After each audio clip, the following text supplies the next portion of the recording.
Hello students. आज हम बात करेंगे बेसिक्स ऑफ फार्माकोलॉजी के बारे में। ठीक है, तो सबसे पहले हम फार्माकोलॉजी की डेफिनेशन के बारे में बात करते हैं कि फार्माकोलॉजी है क्या।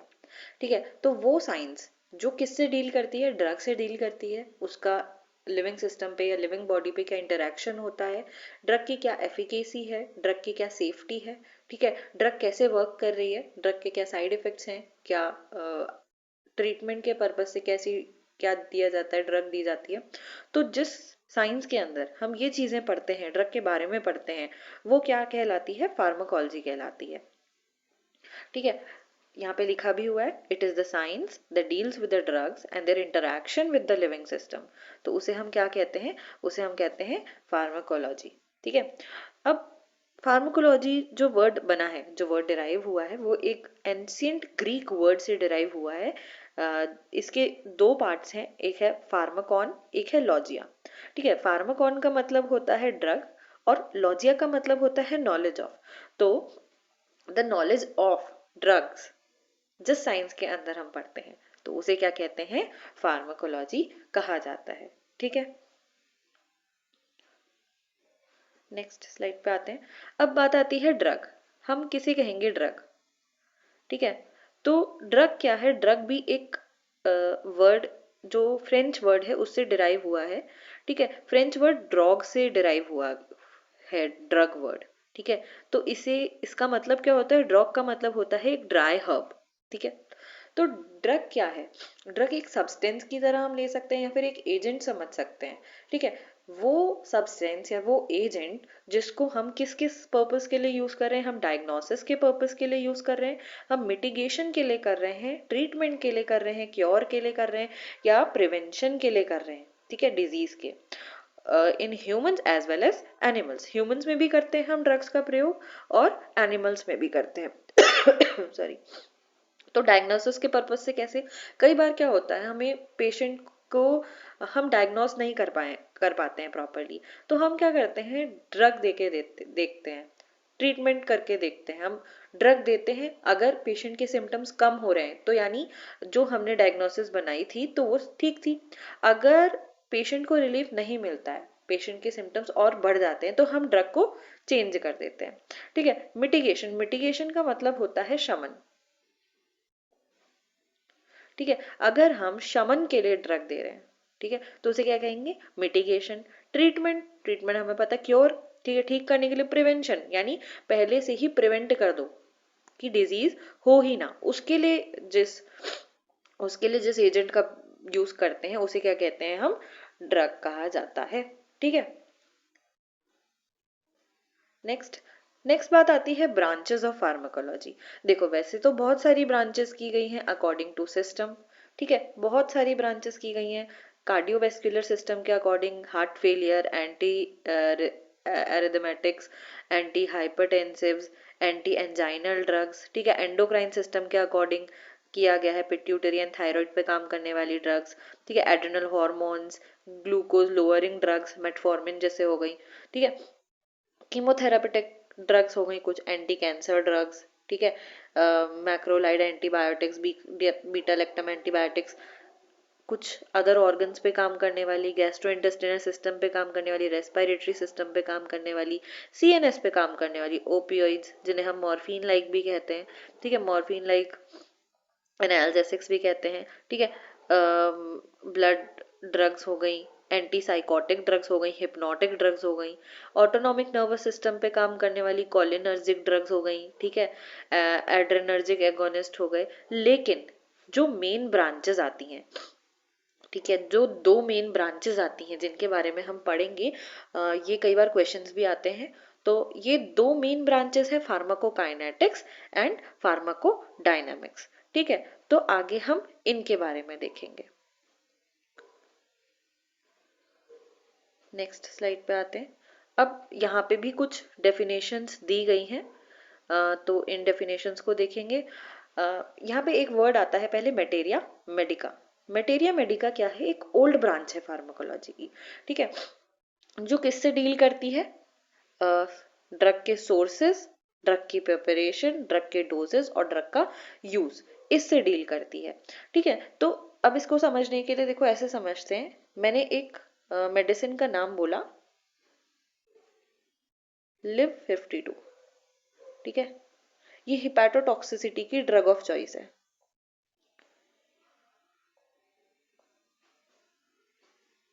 ठीक है, अब इसका सोर्स क्या है? सोर्स है इसका प्लांट ओरिजिन। ठीक है, इसकी प्रिपरेशन क्या है? प्रिपरेशन में इसकी बहुत सारी चीजें आती हैं। ठीक है, इसमें आता है काकमाची, लिवर पे बहुत अच्छा काम करता है काकमाची। ठीक है, इसका नाम होता है सोलेनम निग्रम, फैमिली सोलेनेसी। ठीक है, सोलेनेसी फैमिली का हो गया। इसमें आता है हिंसरा, इसमें आता है काकमाची, इसमें आता है अर्जुन। ठीक है, अर्जुन भी इसी में आ गया। इसमें गुडूची, हरितकी सब चीजें आ जाती हैं। तो ये क्या है? इसकी प्रिपरेशन है। ठीक है, अब इसकी डोजेस, इसको हम बीडी चलाएं, ओडी चलाएं, ठीक है, टीडीएस चलाएं। BD means 2 times a day, OD means 1 times a day, और TDS means 3 times a day. ठीक है, ऐसे चलाएं। या फिर अगला क्या दिया है? एंड यूज, यूज किस में कर रहे हैं इसका? यूज इन हिपैटोटॉक्सिसिटी, हिपैटोटॉक्सिसिटी में। ठीक है, हिपैटोटॉक्सिसिटी में यूज कर रहे हैं। तो अब इतनी चीजें हम जिस चीज के अंडर पढ़ते हैं वो ब्रांच क्या है? मेटेरिया मेडिका कहलाती है। ये एक ओल्ड ब्रांच है, ये याद रखने की बात है। ठीक है, अब देखो यहाँ पे लेफ्ट साइड में कुछ टर्म्स दिए हैं। फार्माकोलॉजी की हमने डेफिनेशन देख ली, जिसमें हम ड्रग के इंटरेक्शन देखेंगे, बॉडी के साथ क्या कर रही है ड्रग। ठीक है, ड्रग ड्रग के साथ बॉडी क्या कर रही है। ठीक है, ड्रग के क्या इफेक्ट हैं, ड्रग की क्या सेफ्टी है, ड्रग की क्या एफिकेसी है। ठीक है, ड्रग के क्या इंटरेक्शंस हैं। तो जिस साइंस के अंदर हम ये चीजें पढ़ते हैं वो कहलाती है फार्माकोलॉजी। ठीक है, अब फार्माकोडायनामिक्स और फार्माकोकाइनेटिक्स बहुत इंपॉर्टेंट वर्ड्स हैं। देखो, फार्माकोडायनेमिक्स, जहां डी आ रहा है तो हमें डी से समझना है यहाँ पे ड्रग। तो ड्रग जो एक्शन शो करती है दैट इज फार्माकोडायनेमिक्स। ठीक है, अब फार्माकोकाइनेटिक्स, यहाँ काइनेटिक्स का मतलब है मूवमेंट। ठीक है, तो मूवमेंट कौन कराएगा? बॉडी कराएगी। तो बॉडी जो ड्रग के साथ कर रही है दैट इज फार्माकोकाइनेटिक्स। अब देखो यहाँ पे लिखा भी हुआ है physiological and biochemical effects of drugs and also their mechanism of action at every stage of living particles in the body। ठीक है, तो ड्रग का इफेक्ट बॉडी पे जो हो रहा है उसे क्या कहेंगे? हम फार्माकोडायनेमिक्स कहेंगे। ठीक है, what drug does to the body that is pharmacodynamics. और movement of drug into the and various, its ADME. ADME क्या होता है? एडीएमई आता है फार्माको काइनेटिक्स के अंदर, ADME।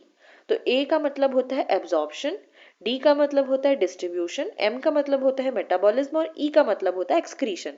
ठीक है, एब्जॉर्प्शन, डिस्ट्रीब्यूशन, यहाँ पे भी लिखा है absorption, distribution, metabolism and excretion. ठीक है, तो ये 4 चीजें हम जिसके अंदर पढ़ते हैं ड्रग की, तो वो कहलाती है फार्माकोकाइनेटिक्स, यानी what body does to the drug that is known as pharmacokinetics. अब ड्रग की डेफिनेशन हम देख चुके हैं, कोई भी एजेंट, कोई भी सब्सटेंस जिसका यूज हम डायग्नोसिस, प्रिवेंशन, ट्रीटमेंट के लिए कर रहे हैं, उसे हम क्या बोलेंगे? उसे हम ड्रग कहते हैं। ठीक है, अब अगला वर्ड आता है फार्माकोथेरापेटिक्स। ठीक है, फार्माकोथेरापेटिक्स क्या है? फार्माकोथेरापेटिक्स होता है use of pharmacological knowledge of drug and disease to prevent and also mitigate and cure the disease। जब भी हम फार्माकोलॉजिकल नॉलेज का यूज करके ट्रीटमेंट करते हैं तो वो चीज कहलाती है फार्माकोथेरापेटिक्स। थेरेपी कर रहे हैं हम। ठीक है, use of drug for curing the disease, ठीक है, and relieving their symptoms is known as pharmacotherapeutics. ठीक है, अब क्लिनिकल फार्माकोलॉजी क्या है? तो क्लिनिकल फार्माकोलॉजी, इसमें क्या लिखा है? Pharmacodynamic and pharmacokinetic study of drug in main. जब भी हम फार्माकोलॉजी की स्टडी किसी भी ह्यूमन के अंदर करेंगे तो उसे हम क्या कहते हैं, क्लिनिकल फार्माकोलॉजी कहते हैं। ठीक है, क्लिनिकल फार्माकोलॉजी क्या है, जब भी ड्रग की स्टडी, बेसिकली उसकी एफिकेसी या उसकी सेफ्टी, ठीक है, हम किस में कर रहे हैं, चेक ह्यूमंस में करते हैं, उसकी स्टडी हम ह्यूमंस में करते हैं, study of drugs in humans is known as clinical pharmacology. अब देखो फार्मेसी क्या है, फार्मेसी एक ऐसी प्लेस है जहाँ पे क्या किया जाता है, ड्रग का कलेक्शन किया जाता है, ड्रग का आइसोलेशन किया जाता है, प्योरिफिकेशन किया जाता है, ड्रग की सिंथेसिस की जाती है, ड्रग का स्टैंडर्डाइजेशन किया जाता है। ठीक है, तो वो जगह क्या कहलाती है, फार्मेसी कहलाती है। ठीक है, फार्मेसी को हम जो आयुर्वेद में रसशाला से भी कंपेयर कर सकते हैं, रसशाला। ठीक है, अब नेक्स्ट एक और डेफिनेशन आती है टॉक्सिकोलॉजी। टॉक्सिकोलॉजी हम हमारा एक सब्जेक्ट भी है, अगत तंत्र। ठीक है, तो जिस साइंस के अंदर हम क्या पढ़ते हैं, पॉइजन्स के बारे में पढ़ते हैं, study of poisons and their adverse effect, their good effects also. ठीक है, तो वो क्या कहलाता है, टॉक्सिकोलॉजी कहलाता है। ठीक है, अब यहाँ भी यही बात कही है, a drug is a chemical molecule which can be administered exogenously into the living system, produce biological response and effect. ठीक है, जो इफेक्ट दिखा रहा है, pharmacology is the science of drugs, pharmacon means होता है drug, and logos is discourse in means knowledge. ठीक है, तो फार्माकोडायनेमिक्स अभी मैंने बताया था, D for drug, dynamics means power, तो what drug does to the body, ये डेफिनेशन आ गई, what drug does to the body. और फार्माकोकाइनेटिक्स, काइनेसिस मीन्स होता है movement, what body does to the drug. ठीक है, ये अगर कोई भी फार्माकोडायनेमिक्स और फार्माकोकाइनेटिक्स पूछता है ना, तो सीधे सीधे ये वाली डेफिनेशन बोलो। ठीक है, what the drug does to the body, drug क्या कर रही है, दैट इज फार्माकोडायनेमिक्स। और what body does to the drug, body क्या कर रही है ड्रग के साथ, इसके अंदर क्या आते हैं, ए, डी, एम एंड ई, यानी absorption, distribution, metabolism and excretion. ठीक है, अब यहाँ पे भी यही चीज दिखा रखी है, मेडिसिन जब हम इनटेक करते हैं तो वो क्या होती है, सबसे पहले एब्जॉर्प्शन होता है उसका, फिर उसका डिस्ट्रीब्यूशन होता है, फिर मेटाबॉलिज्म होता है, फिर एक्सक्रीशन होता है। ठीक है, तो वो मैक्सिमम मेटाबॉलिज्म जो होता है वो लिवर में होता है, डिस्ट्रीब्यूशन मैक्सिमम होता है इंटेस्टाइन में। ठीक है, डिस्ट्रीब्यूशन कहाँ हो, सॉरी, डिस्ट्रीब्यूशन सिस्टेमिक सर्कुलेशन के थ्रू पूरी बॉडी में होता है, मेटाबॉलिज्म होता है मैक्सिमम लिवर में। ठीक है, एब्जॉर्प्शन होता है इंटेस्टाइन में। ठीक है, एब्जॉर्प्शन होता है इंटेस्टाइन में। ठीक है, एब्जॉर्प्शन कहाँ होता है, इंटेस्टाइन में, स्मॉल इंटेस्टाइन में बेसिकली। नेक्स्ट स्लाइड पे आते हैं, यहाँ भी यही चीज दिखा रखी है, dose of drug, drug in the blood, drug at the site of action, फिर ड्रग क्या इफेक्ट दिखा रही है, दैट इज फार्माकोडायनेमिक्स। इधर राइट साइड में फार्माकोडायनेमिक्स दिखाया है, लेफ्ट साइड में फार्माकोकाइनेटिक्स दिखाया है, एडीएमई। ठीक है, यहाँ भी सेम चीज कही गई है। अब देखो फार्माकोकाइनेटिक्स मैंने बताया, काइनेसिस मीन्स, एक सेकेंड, हाँ, काइनेटिक्स मीन्स होता है movement, right, it is the quantitative study of drugs movement in through and out of the body. तो काइनेटिक्स मीन्स होता है मूवमेंट। फॉलोइंग स्टेप्स आते हैं, एब्जॉर्प्शन, डिस्ट्रीब्यूशन, मेटाबॉलिज्म और एलिमिनेशन, एडीएमई। ठीक है, अब ये स्टेप्स क्या हैं ये हम आगे की स्लाइड में देखेंगे। यहाँ भी वही दिखाया है चीज, movement and modification of medication inside the body. ठीक है, कुछ नहीं है ये ज्यादा। अब देखो यहाँ पे भी एब्जॉर्प्शन, डिस्ट्रीब्यूशन, मेटाबॉलिज्म सब चीज दिखा रखी है। अब देखो सबसे पहले हम देखते हैं एब्जॉर्प्शन। ठीक है, तो एब्जॉर्प्शन क्या है,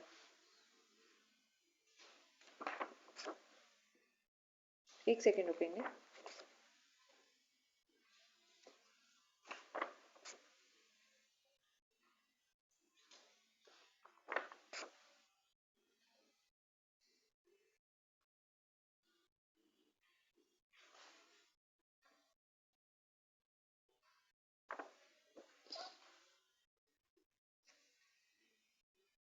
हम्म देखो, absorption is the movement of the drug from its site of administration into the circulation. Ultimately drug को कहाँ पहुंचना होता है? ड्रग का जो डेस्टिनेशन है that is systemic circulation.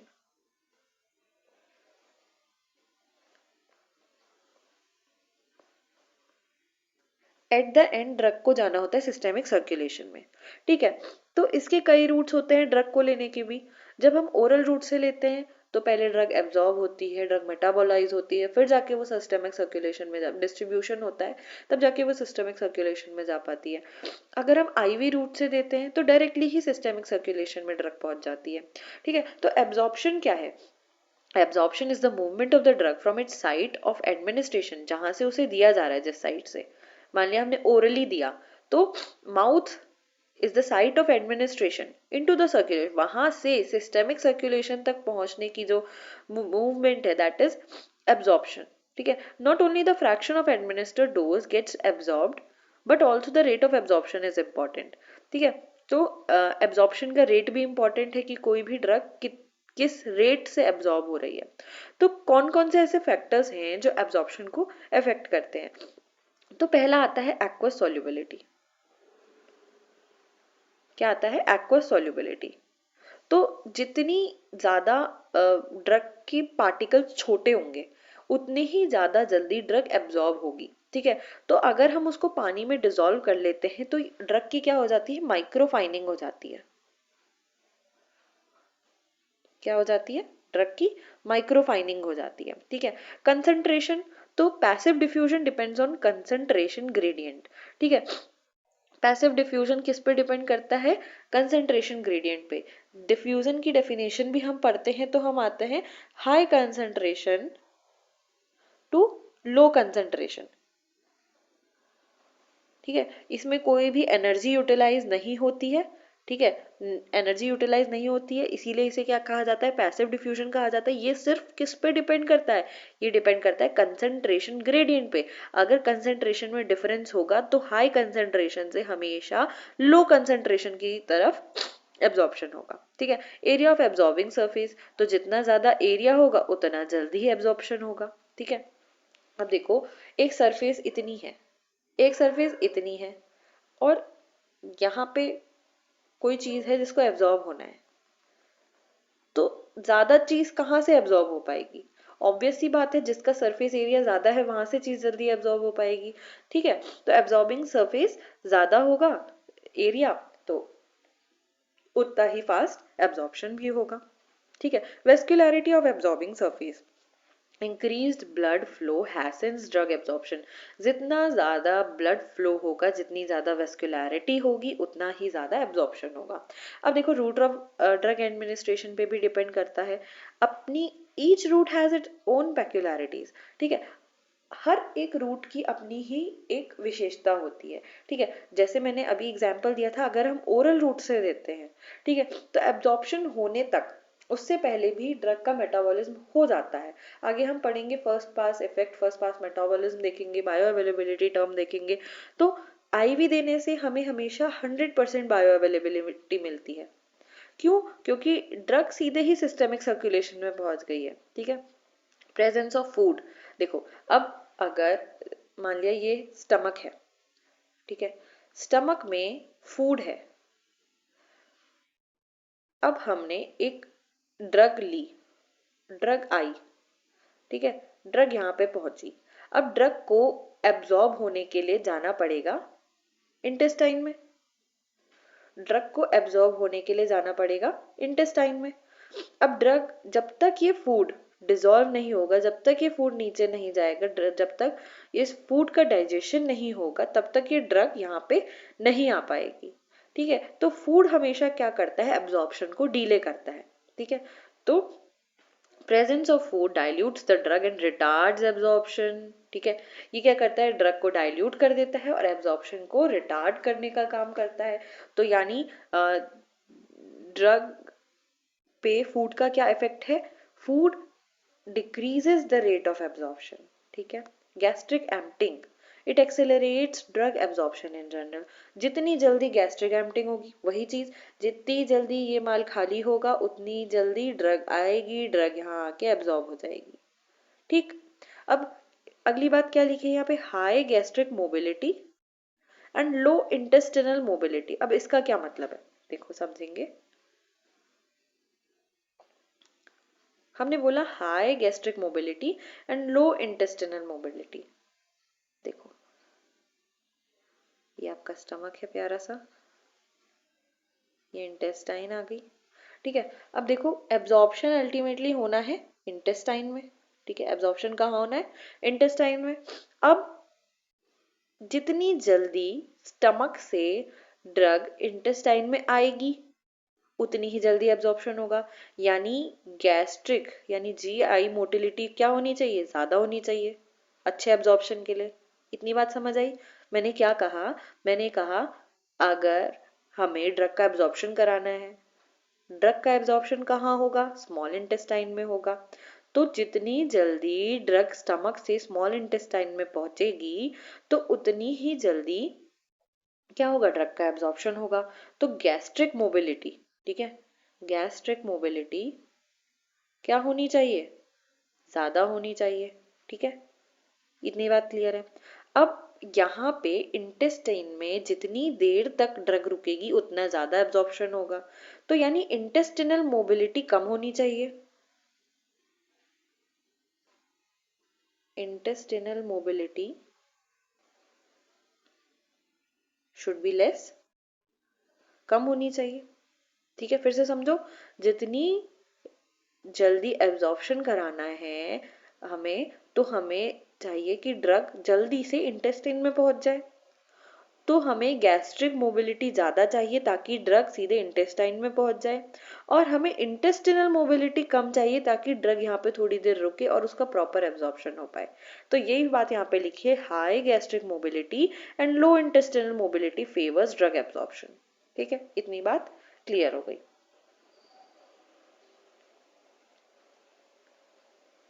Next slide पे आते हैं। अब ट्रांसपोर्ट ऑफ ड्रग, ड्रग किन किन तरीकों से ट्रांसपोर्ट हो सकता है। ठीक है, तो पहला है पैसिव डिफ्यूजन एंड फिल्ट्रेशन। ठीक है, पैसिव डिफ्यूजन एंड फिल्ट्रेशन। दूसरा है स्पेशलाइज्ड ट्रांसपोर्ट। ठीक है, स्पेशलाइज्ड ट्रांसपोर्ट में क्या आता है, स्पेशलाइज्ड ट्रांसपोर्ट में एक्टिव ट्रांसपोर्ट आता है और साथ ही साथ आता है फैसिलिटेटेड डिफ्यूजन। ठीक है, क्या क्या आता है, active transport and facilitated diffusion, right. देखो, अब पैसिव डिफ्यूजन क्या है, पैसिव डिफ्यूजन क्या है, हमें पता है जो सेल मेम्ब्रेन होती हैं वो फॉस्फोलिपिड्स की बनी होती हैं, ऐसे फॉस्फोलिपिड्स लगे रहते हैं ना, अरेंज रहते हैं, यहाँ पे दिखा भी रखा है। देखो इससे ही समझो, एक सेकेंड,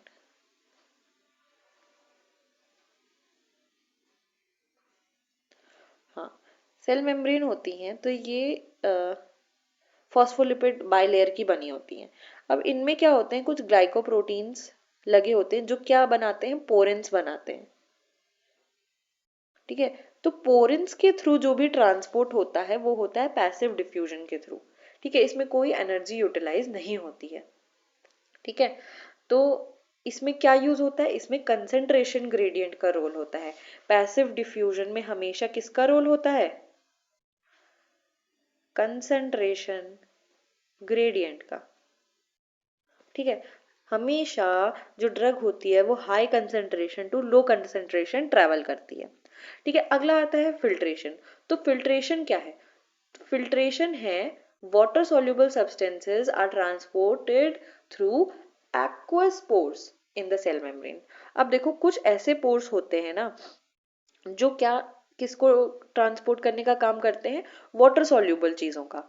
तो वो जो ट्रांसपोर्ट होता है उसे हम क्या कहते हैं, फिल्ट्रेशन कहा जाता है। ठीक है, water soluble substances are transported through aqueous channels. ठीक है, तो उनके थ्रू जो ट्रांसपोर्टेशन हो रहा है उसे हम क्या कहते हैं, फिल्ट्रेशन कहते हैं। हम स्पेशलाइज्ड ट्रांसपोर्ट की बात करते हैं। स्पेशलाइज्ड ट्रांसपोर्ट में दो मैंने बताए, एक आता है एक्टिव ट्रांसपोर्ट, दूसरा आता है फैसिलिटेटेड डिफ्यूजन। ठीक है, अब एक्टिव ट्रांसपोर्ट क्या है? एक्टिव ट्रांसपोर्ट में हम एनर्जी यूटिलाइजेशन का होता है, मतलब हम पढ़ते हैं एनर्जी यूटिलाइजेशन के बारे में। एक्टिव एक्टिव का मतलब ही यही है कि एनर्जी यूटिलाइज हो रही है। अब देखो इसको ऐसे समझो, जैसे आप घर अपने रूम से कॉलेज जाते हो, ठीक है, पैदल जाते हो मान लिया, ठीक है, रोज पैदल जाते हो। अब आपका दोस्त कभी आया तो आपने उससे कहा चल मेरे को भी छोड़ दे वहां तक, स्कूटी से आया, ठीक है, तो आपने क्या करा, उसकी हेल्प के थ्रू आप गए। ठीक है, इसमें क्या हुआ, एनर्जी यूटिलाइज हुई। ठीक है, एक तो जो एक स्कूटी से जा रहा था तो उसने क्या कर रहा था, खुद से एनर्जी यूटिलाइज कर रहा था। अब आपने भी कहा कि मुझे भी छोड़ दे, तो आपने उसकी हेल्प ली, लेकिन आपने खुद अपनी एनर्जी नहीं लगाई, आपकी स्कूटी नहीं लग रही है, आपका तेल नहीं लग रहा है, ठीक है, लेकिन आपने उसके थ्रू आप कॉलेज के लिए गए। ठीक है, तो ऐसे ही फैसिलिटेटेड डिफ्यूजन में होता है। ठीक है, ये होता है कैरियर ट्रांसपोर्ट भी कहा जाता है इसे। ठीक है, आपने कैरियर की हेल्प के थ्रू आप जैसे कॉलेज पहुंचे, वैसे ही ड्रग जो होती है किसी कैरियर के थ्रू सेल में एंटर करती है। ठीक है, देखो आगे समझेंगे इसे और। नेक्स्ट स्लाइड पे आते हैं। देखो पैसिव डिफ्यूजन क्या है?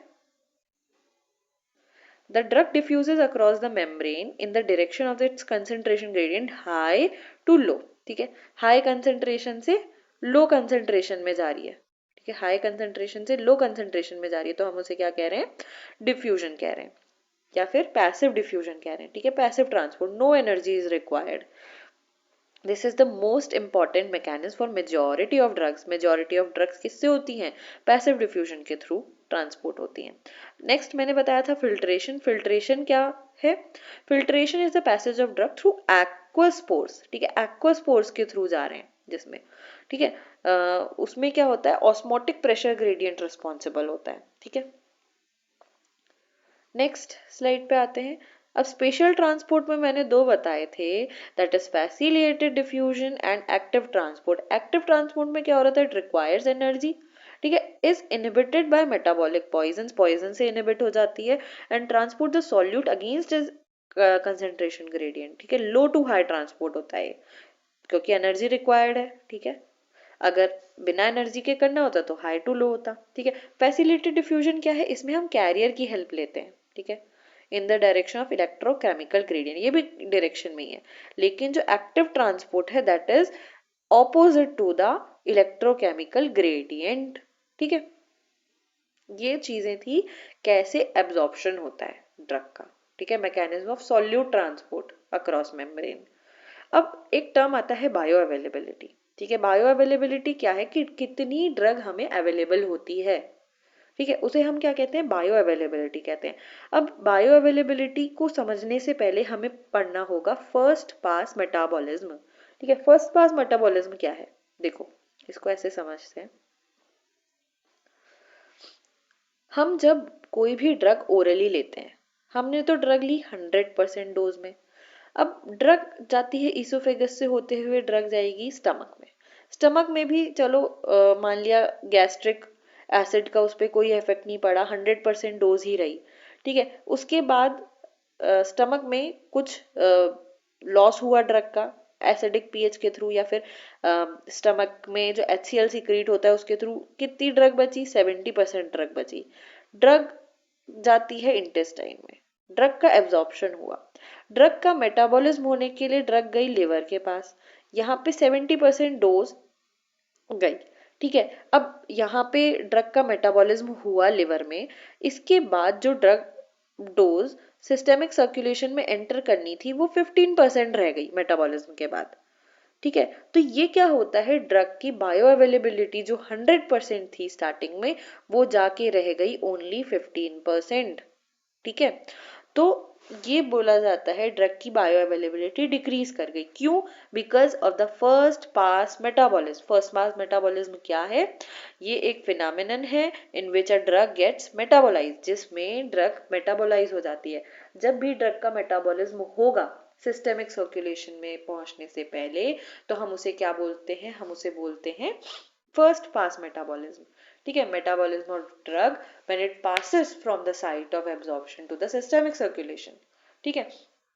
जब भी ड्रग मेटाबोलाइज होगी, ठीक है, सिस्टेमिक सर्कुलेशन में पहुंचने से पहले, तो हम उसे क्या कहेंगे, हम उसे कहेंगे फर्स्ट पास मेटाबॉलिज्म, ठीक है, at a specific location in the body. तो फर्स्ट पास मेटाबॉलिज्म कहाँ होता है, एक स्पेसिफिक लोकेशन में, ठीक है। मोस्ट कॉमन लोकेशन है लिवर, ठीक है। मोस्ट कॉमन लोकेशन क्या है फर्स्ट पास मेटाबॉलिज्म की, लिवर है। तो जब भी फर्स्ट पास मेटाबॉलिज्म होता है ना, हमेशा बायो अवेलेबिलिटी डिक्रीज करती है, ठीक है। इसीलिए जो आईवी रूट है उसकी बायो अवेलेबिलिटी आईवी रूट की हमेशा 100% होती है, ठीक है, at a specific location in the body. Most common liver है, that results in the reduced concentration of active drug, जिसकी वजह से क्या होता है, जो एक्टिव ड्रग है उसकी कंसंट्रेशन डिक्रीज कर जाती है, ठीक है, upon reaching the site of action. जहां उसको एक्शन दिखाना होता है उसमें पहुंचने से पहले ही ड्रग क्या हो जाती है, मेटाबोलाइज हो जाती है और ड्रग का परसेंट डिक्रीज कर जाता है, ठीक है, available percentage. often associated with the liver as this is a major site of drug metabolism। ये क्या है, मेजर साइट है, ठीक है। First pass effect can also occur in lungs, ये लंग्स में भी हो सकता है, वेस्कुलेचर में भी हो सकता है, जीआई ट्रैक्ट में भी हो सकता है, and other metabolically active tissues, other sites पे भी हो सकता है, but most common site is liver, ठीक है। तो ड्रग का जो मेटाबॉलिज्म होता है, ठीक है, सिस्टेमिक सर्कुलेशन में पहुंचने से पहले उसे हम क्या कहते हैं, फर्स्ट पास मेटाबॉलिज्म कहते हैं, ठीक है। जिसकी वजह से क्या होता है, ड्रग की जो अवेलेबिलिटी है, ड्रग की जो बायो अवेलेबिलिटी है, जितना हमें ड्रग चाहिए था वो परसेंटेज डिक्रीज कर जाता है, ठीक है। अब बायो अवेलेबिलिटी देख लेते हैं, क्या कह रहा है यहाँ पे। Bio availability refers to the rate and extent of absorption of a drug from a dosage uh, form administered by any route. It is a measure of fraction of administered dose of the drug that reaches the systemic circulation in the unchanged form। कुछ नहीं है, देखो, drug कितनी available है उसे ही हम bio availability कहते हैं, सीधी सी बात, नो बकवास, ठीक है। तो बायो अवेलेबिलिटी क्या है, जितनी ड्रग अवेलेबल होती है एक्शन शो करने के लिए साइड में, ठीक है, उसे क्या कहते हैं, बायो अवेलेबिलिटी कहते हैं। यहाँ पे लिखा भी है bioavailability of drug injected IV is 100%, ठीक है। ड्रग की जो बायो अवेलेबिलिटी होती है आईवी रूट में, आईवी रूट में वो होती है 100% ऑलवेज। क्यों, क्योंकि सीधे सीधे ड्रग कहाँ पहुंच रही है, सिस्टेमिक सर्कुलेशन में,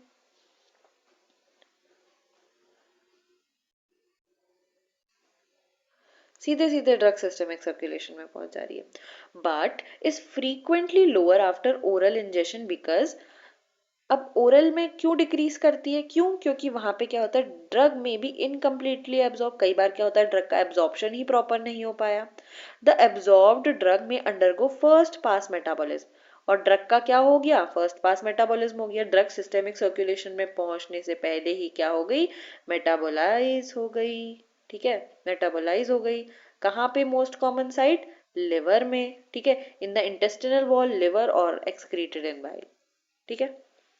तो बायो अवेलेबिलिटी क्या है, इन शॉर्ट कितनी ड्रग हमें अवेलेबल है, ठीक है, कितनी ड्रग अपने साइट पे एक्शन शो करने के लिए अवेलेबल है, quantity of drug in the systemic circulation भी कह सकते हैं इसे, ठीक है। बायो अवेलेबिलिटी क्या है, कितनी ड्रग सिस्टेमिक सर्कुलेशन में पहुंची, ठीक है। और आईवी रूट की जो बायो अवेलेबिलिटी होती है वो 100% होती है। ओरल रूट की बायो अवेलेबिलिटी डिक्रीज क्यों करती है, क्योंकि लिवर के थ्रू इसका मेटाबॉलिज्म हो चुका होता है, कई बार फर्स्ट पास मेटाबॉलिज्म होता है, कई बार ड्रग इंटेस्टाइन में प्रॉपरली एब्जॉर्ब नहीं हुई होती है, इस वजह से, ठीक है। फर्स्ट पास मेटाबॉलिज्म हम देख चुके हैं, यहाँ पे भी यही चीज दिखाई गई है। क्या बोल रहा है, nasal drug absorbs directly into the veins, drug nasal route से अगर हम दे रहे हैं तो डायरेक्टली वेन्स में एब्जॉर्ब हो गई, नो फर्स्ट पास मेटाबॉलिज्म, ठीक है। हार्ट के थ्रू दे रहे हैं, pumps blood out to the entire body, no delay, no first pass metabolism. Venous system में, सॉरी,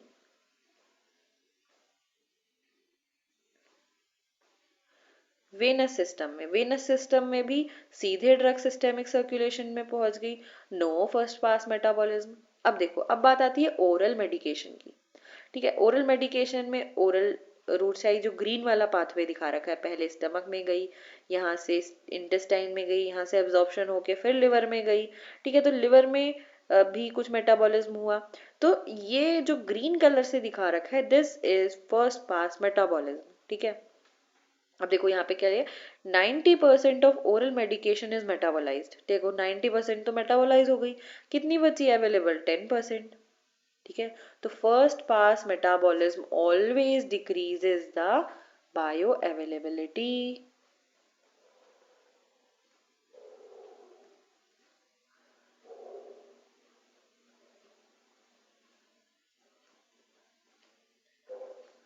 जब भी फर्स्ट पास मेटाबॉलिज्म होगा, उस हर बार बायो अवेलेबिलिटी रिड्यूस करेगी।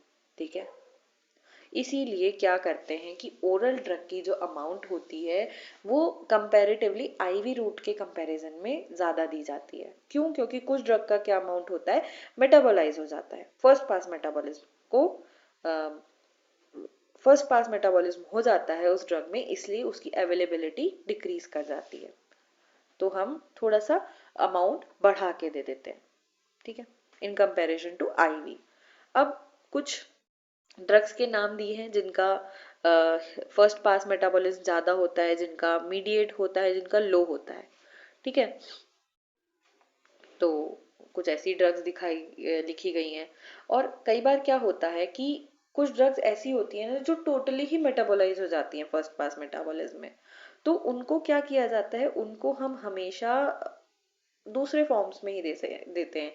या तो हम सबक्यूटेनियस दे देंगे, या तो हम इंट्रा आर्टिकुलर इंजेक्शन दे देंगे, या तो हम आईवी रूट से दे देंगे। तो ये कौन कौन सी ड्रग होती है, देखो यहाँ पे लिखा भी हुआ है, नॉट गिवन ओरली। ये कभी भी, इनका क्या है, फर्स्ट पास मेटाबॉलिज्म बहुत हाई होता है, तो ये कभी भी ओरली नहीं दी जाती है। जैसे कि लिडोकेन, हाइड्रोकॉर्टिसोन। हाइड्रोकॉर्टिसोन जो होता है ना, hydrocortisone R A rheumatoid arthritis में जब हम वो ट्रिपल थेरेपी देते हैं ना, उसमें दिए जाते हैं 3 ड्रग्स, डीमार्ट्स, एनसेड्स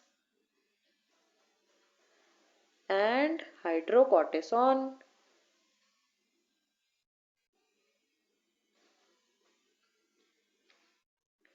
ठीक है, तो हाइड्रोकॉर्टिसोन क्या होता है, हाइड्रोकॉर्टिसोन होता है एक स्टेरॉइड, और इसका जो इंजेक्शन होता है ना, इंजेक्शन दिया जाता है इसका इंट्रा आर्टिकुलर इंट्रा आर्टिकुलर दिया जाता है। ठीक है, जॉइंट्स के बीच में। तो डीमार्ट्स क्या है, डीमार्ट्स होता है disease modifying anti rheumatoid drugs. ठीक है, disease modifying anti rheumatoid drugs. NSAIDs क्या है, एनसेड्स है non steroidal anti inflammatory drugs. ठीक है, जिनको हम क्या कहते हैं, एनाल्जेसिक्स भी कहते हैं, जिनको हम पेन किलर्स कहते हैं, जिनको हम एंटीबायोटिक्स कहते हैं, जिनको हम कॉक्स इनहिबिटर्स या पीजीआईज प्रोस्टाग्लैंडिन इनहिबिटर्स भी कहते हैं। ठीक है, तो डीमार्ट्स में मोस्ट कॉमनली मीथोट्रेक्सेट दिया जाता है, एनसेड्स में हम कोई भी दे सकते हैं। ठीक है, तो और हाइड्रोकॉर्टिसोन एक स्टेरॉइड है। ठीक है, तो इनको कभी भी हम क्या करते हैं, ओरली नहीं दिया जाता है। ठीक है, ऐसे ही इंसुलिन, इंसुलिन भी हमेशा कहाँ दिया जाता है, सबक्यूटेनियस इंजेक्शन दिया जाता है इंसुलिन का।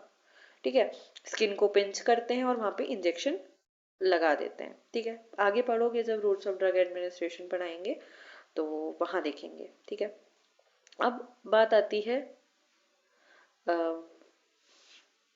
High oral dose. ठीक है, जिनका फर्स्ट पास मेटाबॉलिज्म हाई होता है उनको ओरल डोज हाई दी जाती है, मैंने बताया था। अब देखो कुछ ऐसी ड्रग्स हैं जिनकी इंटरमीडिएट होती है। ठीक है, फर्स्ट पास मेटाबॉलिज्म की, कुछ ड्रग्स ऐसी हैं जिनका लो फर्स्ट पास मेटाबॉलिज्म है, तो इनकी लिस्ट दे रखी है, पढ़ लेंगे इनको एक बार। ठीक है, याद करने की ज़्यादा ज़रूरत नहीं है। अब देखो कुछ टर्म्स आते हैं, क्या टर्म्स है, बायोलॉजिकल लैग। ठीक है, बायोलॉजिकल लैग क्या है, देखो ड्रग हमने ली और ड्रग का जो रिस्पॉन्स आया उसके बीच का टाइम, फिर से सुनो, ड्रग जो हमने ली और ड्रग का जो एक्शन आया उसके बीच का जो टाइम इंटरवल है वो कहलाता है बायोलॉजिकल लैग। क्या लिखा है, interval between administration of drug and development of response. ठीक है, ड्रग हमने ली, ड्रग ने क्या एक्शन दिखाया, उसके बीच का जो टाइम इंटरवल था उसे हम क्या कहेंगे, बायोलॉजिकल लैग, कितना लैग हुआ। ठीक है, अब दूसरी चीज आती है बायो इक्विवेलेंस।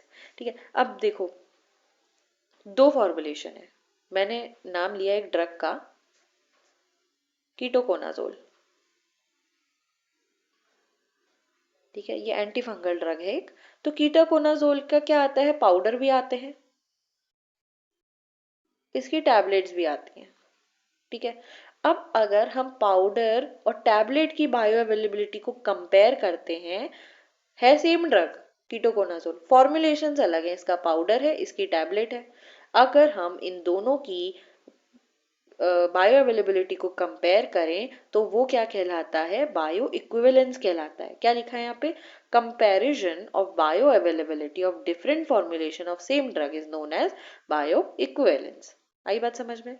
ठीक है, अब देखो क्या बोल रहा है, डिफरेंसेस इन बायो अवेलेबिलिटी में arise due to variations in disintegration and dissolution rates. अब बायो अवेलेबिलिटी में डिफरेंसेस कैसे आ सकते हैं, डिसइंटीग्रेशन, कैसे ड्रग टूट रही है बॉडी में जाके, और कितना उसका डिसोल्यूशन रेट है। ठीक है, उस पर भी डिपेंड करता है बायो अवेलेबिलिटी बढ़ रही है या घट रही है किसी ड्रग की। अब नेक्स्ट चीज आती है डिस्ट्रीब्यूशन। ठीक है, डिस्ट्रीब्यूशन क्या है, once a drug has gain access to the blood stream, एक बार जो ड्रग सिस्टेमिक सर्कुलेशन में पहुंच गई तो अब उसको क्या होना है, दूसरे अपने साइट ऑफ एक्शन पे जाना है या फिर डिफरेंट टिश्यू में उसका डिस्ट्रीब्यूशन होना है। ठीक है, तो ड्रग का डिस्ट्रीब्यूशन दो तरीके से होता है। एक, कुछ ऐसी ड्रग्स होती हैं जो इजीली सेल मेम्ब्रेन को पास कर जाती हैं, कुछ ड्रग्स होती हैं जो सेल मेम्ब्रेन को इजीली पास नहीं कर पाती हैं। ठीक है, तो जो इजीली पास कर जाती हैं उन्हें क्या कहा जाता है, उन्हें कहा जाता है वाइडर डिस्ट्रीब्यूशन। जो इजीली पास नहीं कर पाती हैं सेल मेम्ब्रेन को उन्हें कहा जाता है लिमिटेड डिस्ट्रीब्यूशन। ठीक है, वो एक्स्ट्रा ल्यूमिनल ड्रग्स होती हैं जो एंटर नहीं कर पाती हैं। नेक्स्ट स्लाइड पे आते हैं, factors governing volume of drug distribution. तो ये खाली पढ़ लेने हैं, ज़्यादा इंपॉर्टेंट नहीं है। नेक्स्ट स्लाइड पे आते हैं प्लाज्मा प्रोटीन बाइंडिंग। तो मोस्ट ऑफ द ड्रग्स क्या करती हैं, प्लाज्मा प्रोटीन से बाइंड कर जाती हैं जब भी वो सिस्टेमिक सर्कुलेशन में पहुंचती हैं। तो जो एसिडिक ड्रग्स होती हैं, जितनी भी ड्रग्स जिनका नेचर एसिडिक होता है वो किससे बाइंड करती हैं, एल्ब्यूमिन से बाइंड कर जाती हैं। और बेसिक नेचर वाली ड्रग बाइंड करती है alpha 1 acetic acid, sorry alpha 1 acid glycoprotein से बाइंड करती हैं। ठीक है, फिर से सुनेंगे, प्लाज्मा प्रोटीन बाइंडिंग क्या है, कुछ मोस्ट ऑफ द ड्रग्स किससे एफिनिटी शो करती हैं, प्लाज्मा प्रोटीन से एफिनिटी शो करती हैं। और जो एसिडिक नेचर की ड्रग्स होती हैं वो बाइंड करती हैं एल्ब्यूमिन से, ए एसिडिक एल्ब्यूमिन। ठीक है, बेसिक ड्रग किससे बाइंड करती हैं, अल्फा 1 एसिड ग्लाइकोप्रोटीन से बाइंड करती हैं। ठीक है,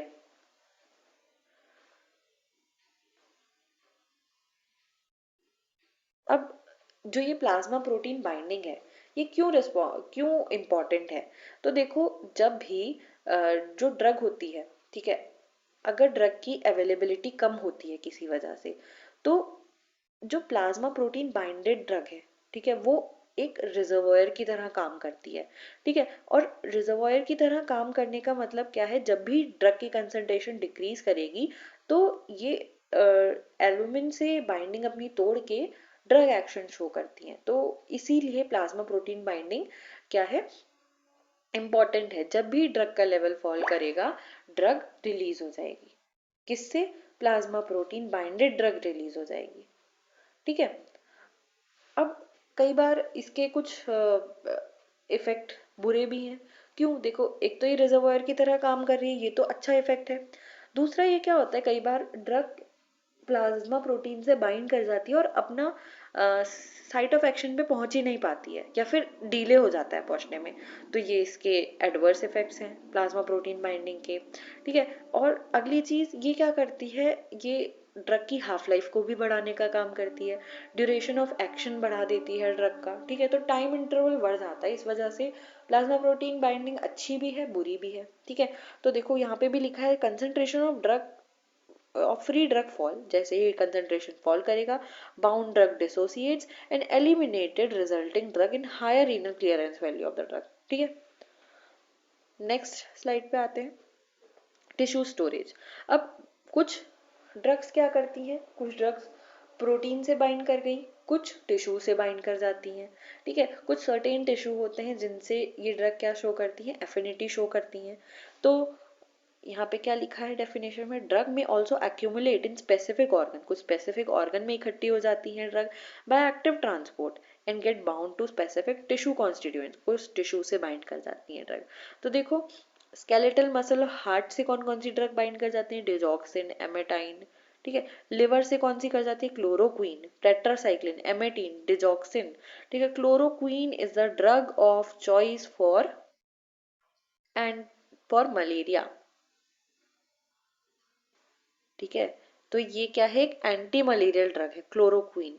इसका जो स्टोरेज होता है, इसका स्टोरेज कहाँ होता है, लिवर में जाके स्टोर होती है। ठीक है, तो लिवर में इसका स्टोरेज होता है। कई बार इसे अमीबियासिस में भी दिया जाता है, किस में दिया जाता है, अमीबियासिस में भी दिया जाता है। क्यों दिया जाता है, क्योंकि कई बार जो अमीबा के सिस्ट जो कि ट्रोफोजोइट्स में कन्वर्ट हो जाते हैं, वो जाके लिवर में लॉन्च कर जाते हैं। तो अब इस ड्रग का जो स्टोरेज है वो कहाँ हो रहा है, लिवर में स्टोरेज हो रहा है। और ट्रोफोजोइट्स कहाँ स्टोर हो रहे थे जाके, लिवर में। तो इसीलिए ये ड्रग एंटी अमीबिक के फॉर्म में भी दी जाती है। ठीक है, अब किडनी की बात करते हैं, किडनी में आते हैं डिजॉक्सिन, क्लोरोक्वीन, एमेटीन। थायराइड ग्लैंड में आयोडीन स्टोर होता है, हमें पता है, ट्राईआइडोथायरोनिन, टेट्राआइडोथायरोनिन, T3 T4 जिन्हें हम कहते हैं। ब्रेन में क्या, क्लोरप्रोमाजीन, एसिटाजोलामाइड, आइजोनियाजिड हमने कहाँ पढ़ा था, देखो जो टीबी का ट्रीटमेंट होता है ना, टीबी के ट्रीटमेंट में रेजिमेंट चलता है HREZ। यहाँ पे H का मतलब होता है आइजोनियाजिड। ठीक है, R का मतलब होता है रिफैम्पिसिन, E का मतलब होता है इथैम्ब्यूटिल, Z का मतलब होता है पायराजीनामाइड।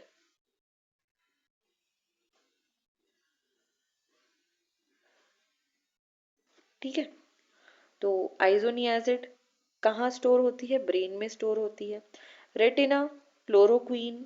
ठीक है, आयरिस में atropine, ephedrine, bone and teeth में टेट्रासाइक्लिन, हैवी मेटल्स। ठीक है, एडिपोज टिश्यू में ईथर, मिनोसाइक्लिन। ठीक है, ये चीजें थोड़ा सा देख लेना, ज्यादा याद करने की जरूरत नहीं है। एक लिवर वाली याद रखना, क्लोरोक्वीन। अब देखो कुछ ड्रग्स क्या होती हैं, ब्लड ब्रेन बैरियर को क्रॉस कर जाती हैं। ठीक है, तो blood brain barrier is lipoidal and limit the entry of non lipid soluble drugs. तो ब्लड ब्रेन बैरियर को कौन मेडिसिन क्रॉस कर पाती हैं, जो कि क्या होती है, लिपिड सॉल्युबल होती हैं, साथ ही साथ अनआयनाइज्ड होती हैं। ठीक है, देखो यहाँ पे लिखा भी हुआ है, only lipid soluble drugs therefore are able to penetrate and have action on the CNS। ठीक है, तो ब्लड ब्रेन बैरियर को कौन ड्रग क्रॉस कर पाती है, ओनली लिपिड सॉल्यूबल। ठीक है, only lipid soluble drugs cross कर पाती हैं। इसका सबसे अच्छा एग्जाम्पल है लीवोडोपा। ठीक है, तो जो पार्किंसन डिजीज होता है ना, पार्किंसन डिजीज क्यों होता है, क्योंकि डोपामीन डिक्रीज कर जाता है। डोपामीन की डेफिशिएंसी की वजह से पार्किंसन डिजीज होता है। तो ट्रीटमेंट में हम क्या देंगे, डोपामीन दे दो भाई। लेकिन डोपामीन जो होता है वो ब्लड ब्रेन बैरियर को क्रॉस नहीं कर पाता है, इसीलिए हम क्या देते हैं, लीवोडोपा दिया जाता है। तो लीवोडोपा ब्लड ब्रेन बैरियर को क्रॉस कर जाता है और ब्रेन में जाके ये कन्वर्ट हो जाता है डोपामीन में।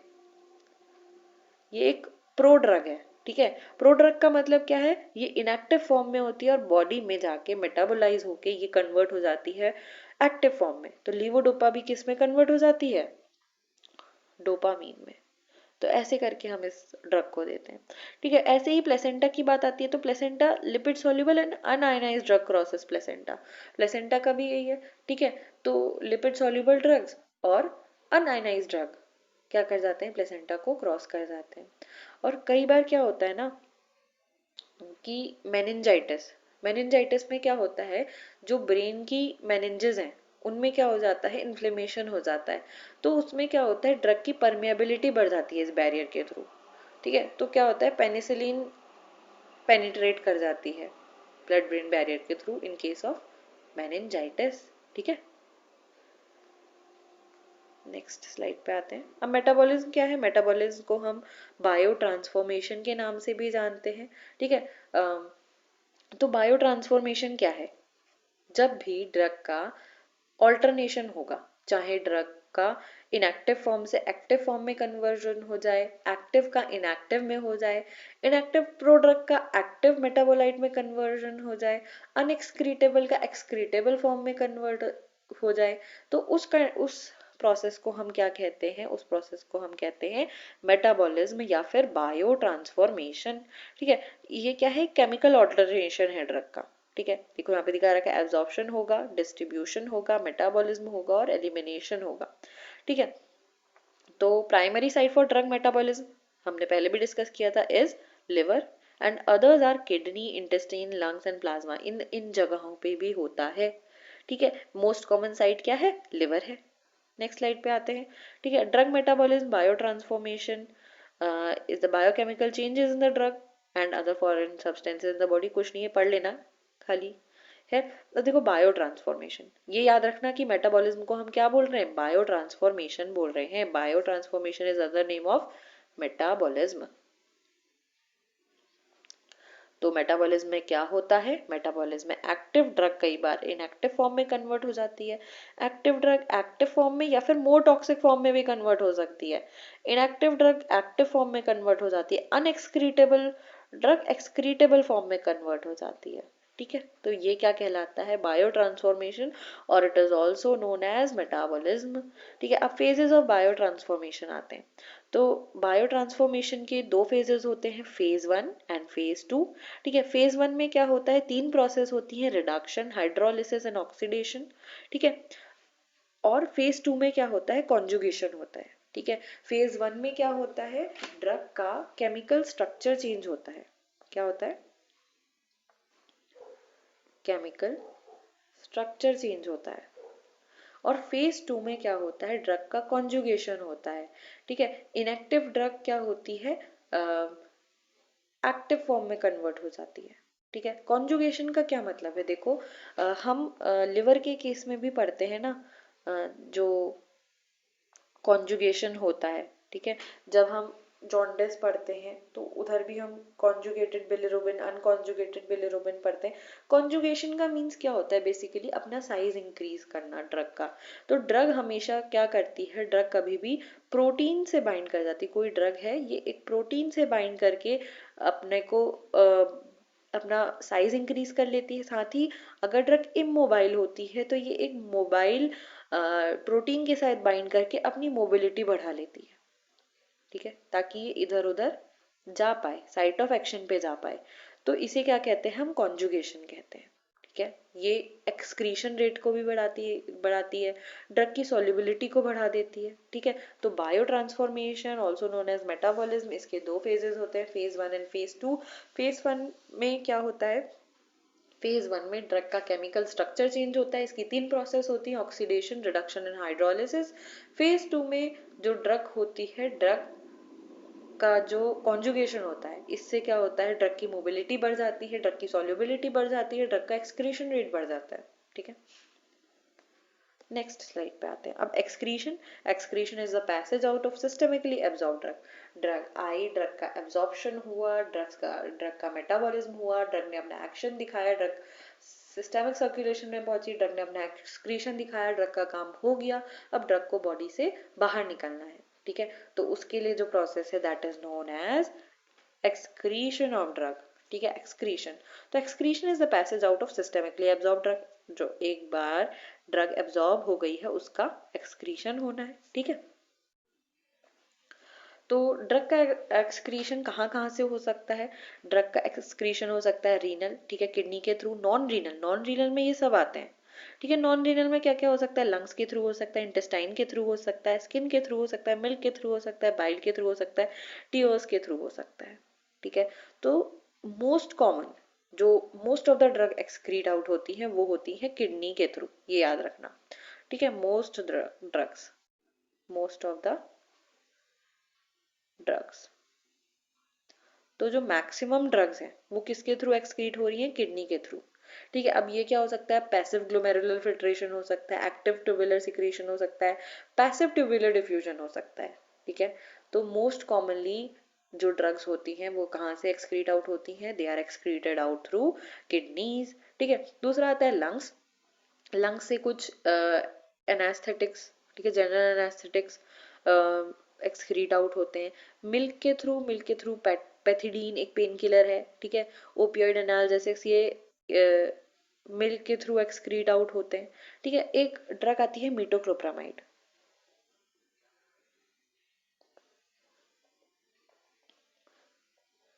तो मीटोक्लोप्रामाइड क्या है, एक वैसे तो एंटी एमेटिक है, लेकिन ये क्या है, एक D2 ब्लॉकर भी है। D2 ब्लॉकर का मीन्स क्या होता है, D2 ब्लॉकर का मतलब होता है डोपामीन के एंटागोनिस्ट। D2 ब्लॉकर होता है डोपामीन। ठीक है, तो डोपामीन के एंटागोनिस्ट वर्क करती है कौन, मीटोक्लोप्रामाइड। ठीक है, तो D2 ब्लॉकर, अब डोपामीन क्या होता है, डोपामीन होता है प्रोलैक्टिन का एंटागोनिस्ट। ये क्यों बता रही हूँ अभी समझ आएगा। प्रोलैक्टिन क्या करता है, prolactin is responsible for secretion of milk. ठीक है, तो ये जो ड्रग होती है मीटोक्लोप्रामाइड, मीटोक्लोप्रामाइड को दिया जाता है एज, जब भी फीमेल्स में, किसी फीमेल ने जब एक बेबी को बर्थ दिया होता है और उसमें मिल्क प्रोडक्शन नहीं हो रहा होता है, तो उस कंडीशन में हम मीटोक्लोप्रामाइड देते हैं। क्यों, क्योंकि जो मिल्क प्रोडक्शन रिड्यूस कराने का काम कर रहा है वो करा रहा है डोपामीन, और अगर हम डोपामीन का ब्लॉकर दे देंगे तो क्या होगा, डोपामीन एंटागोनिस्ट है प्रोलैक्टिन के, तो प्रोलैक्टिन अब आराम से निकलेगा और ये कराएगा मिल्क प्रोडक्शन। इसलिए क्या दिया जाता है, मीटोक्लोप्रामाइड दिया जाता है। लेकिन मीटोक्लोप्रामाइड का एक एडवर्स इफेक्ट होता है, ये क्या होता है, मिल्क में सिक्रीट होता है। ठीक है, मिल्क में सिक्रीट हो जाता है, तो इस तरीके से ये एक्सक्रीट होती है ड्रग। ठीक है, बाइल, बाइल के थ्रू भी कुछ ड्रग्स एक्सक्रीट होती हैं, कुछ ड्रग टीयर्स के थ्रू एक्सक्रीट होती हैं। तो ये हमने देखा फार्माकोकाइनेटिक्स, थैंक्स टू वैद्यश्री आयुर्वेदा। ठीक है, तो इसके बाद हम देखेंगे फार्माकोडायनेमिक्स, इसके बाद हम आगे के लेक्चर्स में रूट्स ऑफ ड्रग एडमिनिस्ट्रेशन, एनसाइड्स वगैरह देखेंगे। Thank you.